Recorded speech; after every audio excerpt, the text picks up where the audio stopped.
Peggy 16. Raids are all about a fire team of 6 journeying out into the unknown and accomplishing the impossible. Those 6 are forever enshrined into the history of the game. It's aspirational content. It's supposed to be something that's difficult. It's supposed to be something that makes you sweat and think a little bit more than everything else in the game. I feel that everyone can do if they put forth the effort.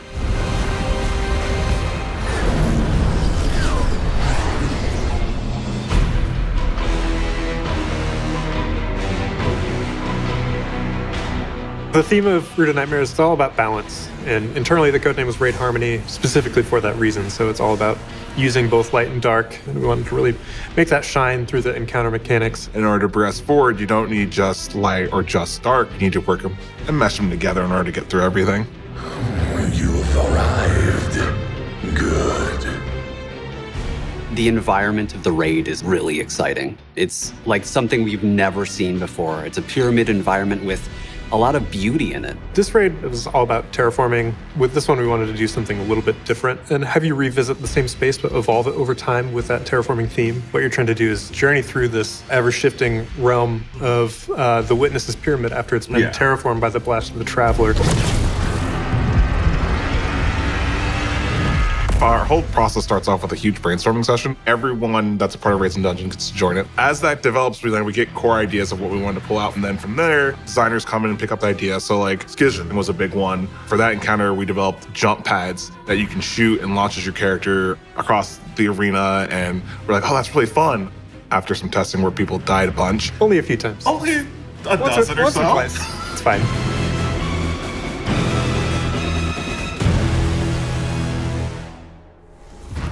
The final shape awaits.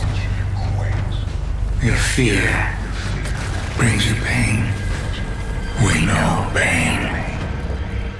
When we were building the raid, knowing that it was going to be the Witness's Pyramid, we were like, what's the room that we could use that would really clearly indicate to players that this is the Witness's Pyramid? During the third encounter in Root of Nightmares, if you actually look up, there's Io and Titan in there, and you're like, oh my gosh, this is where the planets are. Just seeing the planets move around and feel like you're in that space from the cinematic is super exciting. Having a space that you have to try and kind of live up to on some level it's a unique and interesting experience.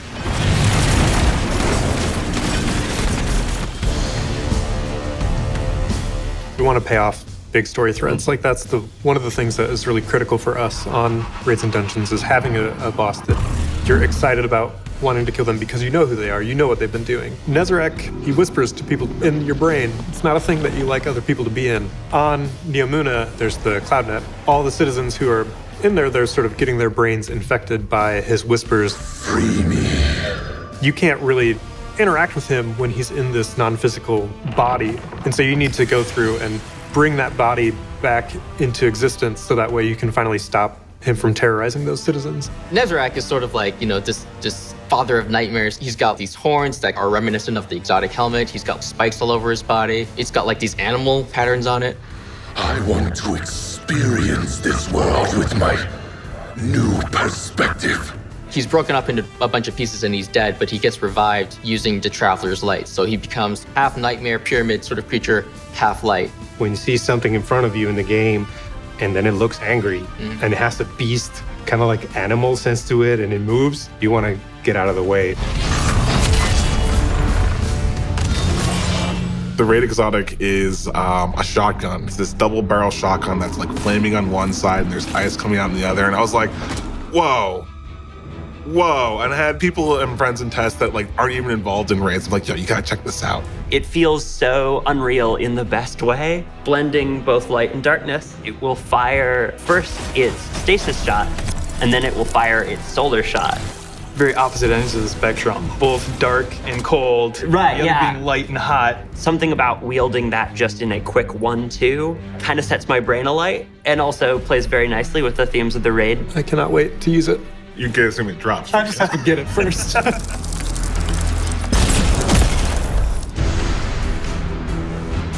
If you're willing to talk with your friends and put in a little bit of work, and you can do it. And die once or twice, or in 12. some cases 12 times. The goal is to drive a lot of that communicative friendship with people and have that shared bonding experience in a way that tests you in ways that you don't always get in other content in Destiny. We really want to test the bounds of what you're capable of. I think just hearing the word raid scares a lot of our does. players.